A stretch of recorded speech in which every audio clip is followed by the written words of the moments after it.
Hi everyone, we are from Group 1 and want to present about the manufacturing technology project, which is the design and the fabrications of a small-scale automated assembly line. So our product is about the television. So our group member have three persons, which is location in Yanjian and Lilian Hao.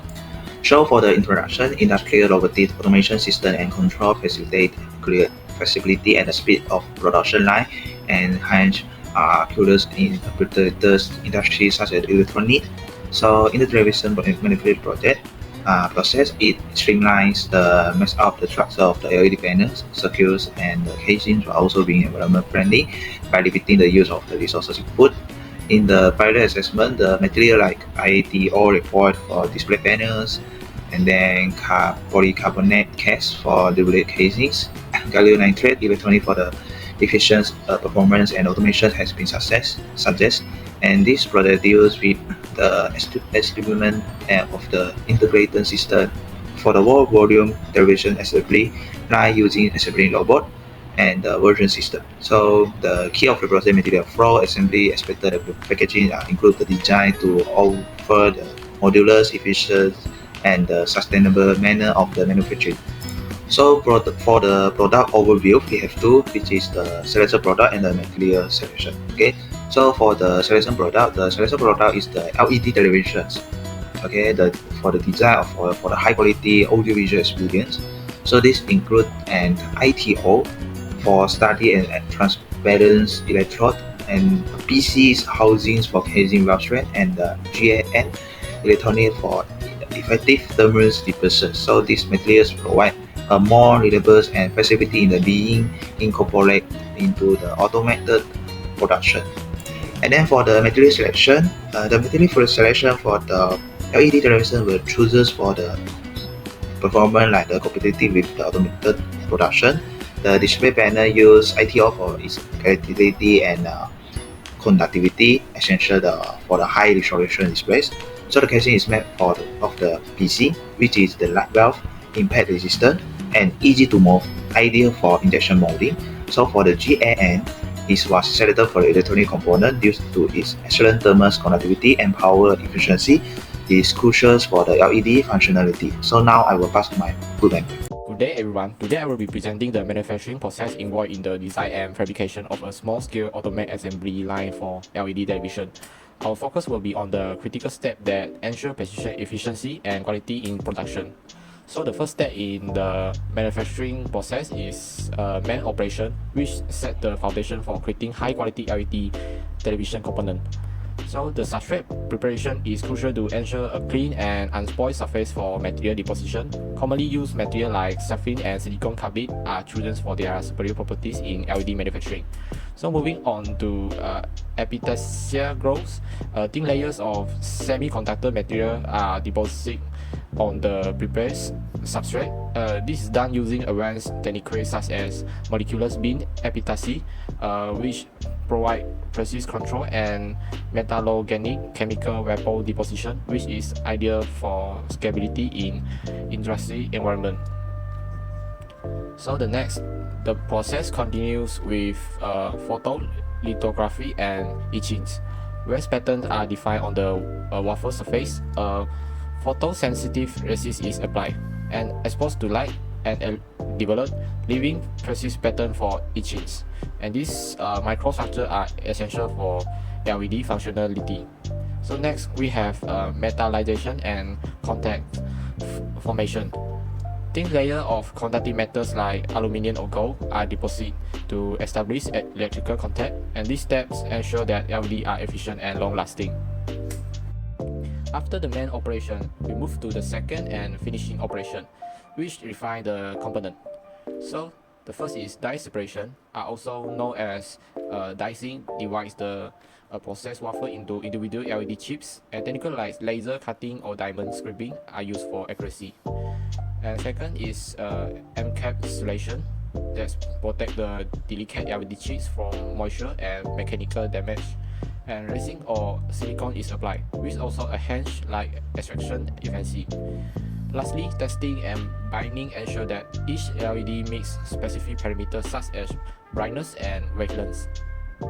This step groups LEDs with similar performance, which is critical for uniformity in applications like display panel.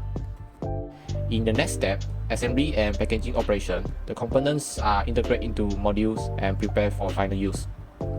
Module assembly involves placing individual LED chips onto printing circuit board. They are combined with driver ICS and resistor and also capacitor to create functional modules. And these modules are housed in protective enclosure during the housing and enclosure step. The material used are durable and shock resistant, designed for either indoor or outdoor application. So the final step is testing and quality assurance, where the assembled product is rigorously tested for functionality, brightness, and aesthetic. And this ensures that the television meets industry standard and customer expectation. And next we continue with conceptual layout design. The assembly line is intended to make sure the material and the operation will go smoothly by incorporating the latest automation. The layout consists of the main parts that are involved in the production process, such as material handling, assembling, inspection, and packaging, finishing with appropriate tracking of the input of the raw material to the output of the finished product. The robotic arm and conveyor belt are placed at specific positions on the line to deal with high precision tasks. For example, assembly of the circuit board, LED display panel, and protective casing.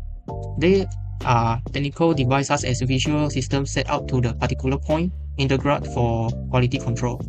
They enable quick detection of defect and misalignment, which happen early in the process. Each area is connected to the conveyor in order to maintain a smooth and continuous workflow, reducing idle time and ensuring optimal productivity.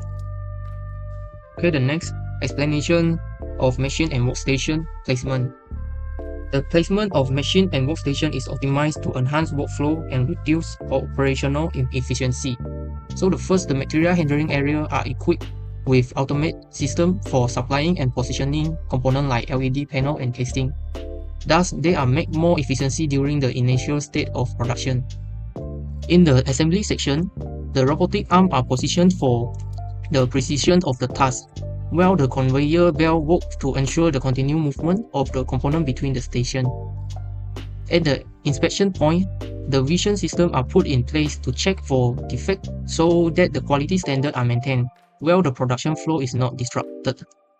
The packaging section is well placed at the end of the product line, and it is provided with machines to perform functions such as encasing, labeling, and capping, thus make the product really ready for the dispatch. So in summary, the layout is primarily designed to minimize the transport time of material from one station to another and support scalability and allow flexibility for modification to meet changing production demands. In conclusion, the design and development of a small-scale automated assembly line for television shows the plausibility of making model manufacturing production efficiency, accuracy, and scalability. The conveyor belt of the assembly line layout was sustainably so smooth that it integrates all the major sections like material handling, assembly, inspection, and packaging, thereby ensuring a seamless workflow and hence minimizing production time to as little as possible. The robotic arm and vision system that help increase the accuracy and quality control, on the other hand, facilitates smooth transition between workstations. The utilization of advanced materials such as ITO, PC, and GaN guaranteeing efficiency and sustainability in the final product. This design is a good example of how automations can minimize waste material and thus optimize the use of energy, apart from its ability to meet production demands with high quality products. So that's all from our group. Thanks for watching.